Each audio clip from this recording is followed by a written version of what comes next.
రాజసింగ్ గారు Bharatiya Janata party senior నాయకుడు, ఇద్దరం కలిసే ఉన్నాము. రాజసింగ్ గారు భారతీయ జనతా పార్టీకి 4వ సారి ఎమ్మెల్యే, ఒకప్పుడు ఏకైక ఎమ్మెల్యే. ధర్మం కోసము, సనాతన ధర్మం కోసము, సమాజం కోసము, భారతీయ జనతా పార్టీ సిద్ధాంతానికి లోబడి సిద్ధాంతం కోసం పనిచేసినటువంటి ఒక కమిట్మెంట్ వల్ల కట్టర్ కార్యకర్త రాజాసింగ్ గారు. ఏమి మీరు రాస్తున్నారు, మీరు క్రియేట్ చేస్తున్నారు. అనవసరంగా ఫోన్ చేస్తారు, ఫోన్ చేసి అది మేము చెప్పేదోటి మీరు రాష్ట్రంలో రాస్తున్నారు. ధన్యవాదాలు.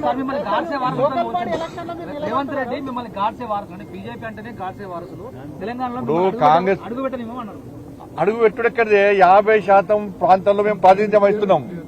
2 ఎమ్మెల్సీ ఎన్నికల్లో కాంగ్రెస్ పార్టీకి అభ్యర్థులు 60 ఓడిపోయారు. 3 ఎమ్మెల్సీ మాయే, 3 ఎమ్మెల్సీలు మాయే. ఎక్కడ ఉప ఎన్నికలు జరిగినా గెలిచేది బీజేపీ. మరి మొన్న ఎమ్మెల్సీ ఎన్నికలు ఎందుకు ఓడిపోయారు వాళ్ళు? ఇలా హైదరాబాద్ లోకల్ బాడీ ఎలక్షన్స్ లో వాళ్ళ క్యాండిడేట్ ఎందుకు లేరు? ఎంఏం పార్టీకి ఎందుకు సపోర్ట్ చేస్తున్నారు? వాళ్ళ క్యాండిడేట్ లేరు అంటే హైదరాబాద్ ను ఎంఏఎం పార్టీకి అప్పచెప్దామని కాంగ్రెస్ పార్టీ, బీఆర్ఎస్ పార్టీ చూస్తున్నది. రాజాబాయి మేము ఇద్దరం కలిసి విజ్ఞప్తి చేస్తున్నాం బీఆర్ఎస్ పార్టీ, కాంగ్రెస్ పార్టీ కార్పొరేటర్లకు. మీ గుండె మీద చేసుకుని ఒక్కసారి ఆలోచించారు.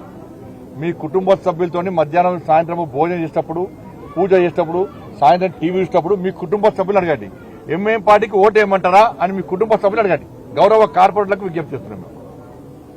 ఎంఏఎం పార్టీకి ఓటేసి రేపు మీ డివిజన్లలో తిరగలుగుతారా? హిందువుల ముందు హిందూ సమాజానికి ఏమో సమాజం చెప్తారు. మీరు ఎన్నికల్లో గెలవాలని నెక్స్ట్ అంతే రాజాబాయి. ఇప్పుడు BRS party, Congress party corporator అందరూ నెక్స్ట్ మీరు కార్పొరేటర్ గెలవాలి. మీకు హిందువులో ఓట్లు వద్దా? అసదుద్దీన్ ఓవైసో, సలావుద్దీన్ ఓవైసో, ఇంకెవరు అక్బరుద్దీన్ ఓవైసో వీళ్ళు వచ్చి ఓటు గెలిపిస్తారు మిమ్మల్ని? లేకుంటే వాళ్ళకు తోడుగా కేసీఆర్, రేవంత్ రెడ్డి గారు వచ్చి గెలిపిస్తారా మిమ్మల్ని? హిందువులు గెలిపిస్తారు మిమ్మల్ని. 80% ఉన్న హిందువులు గెలిపిస్తారు.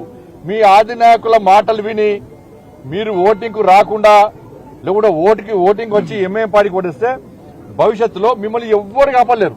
ఎందుకంటే భాగ్యనగర్ లో హిందూ సమాజం ఒక్కటవుతుంది.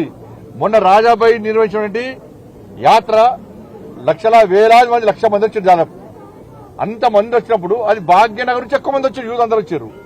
వాళ్ళందరూ ఇళ్లలో కూర్చోరు. రేపటి నుంచి వాళ్ళందరూ కూడా ఇళ్లలో కూర్చోరు. వాళ్ళందరూ కూడా ఎంఏఎం పార్టీ గిట్ల బీఆర్ఎస్ పార్టీ, కాంగ్రెస్ పార్టీ కార్పొరేట్లు ఓటేస్తే మొన్న యాత్రలో పాల్గొన్న యువత వాళ్ళందరూ కూడా మీ ఇళ్ల మీదకి వస్తారు. మీకు వ్యతిరేకంగా పక్కా హిందూ సమాజాన్ని సంఘటన చేస్తారు. మిమ్మల్ని ఓడగొట్టడం ఖాయం. మీ రాజకీయ భవిష్యత్తును మీరే ఖరాబ్ చేసుకోకండి. మీ ఆది నాయకుల మాటలు వాళ్ళు పార్టీ గురించి, రాజకీయాల గురించి ఆలోచిస్తున్నారు. మీరు మీ భవిష్యత్తు గురించి ఆలోచించుకోండి. వాళ్ళ ఎంఏఎం పార్టీని గెలిపిస్తే రేపు జనం ఏం చేస్తారు మళ్ళీ అంటే బీజేపీ ఈ పక్క పెట్టిన మీరు అట్లా మేము హిందుత్వం గురించి ఆలోచించారు. మీరు హిందూ ధర్మం గురించి ఆలోచించండి. వాళ్ళు మీరు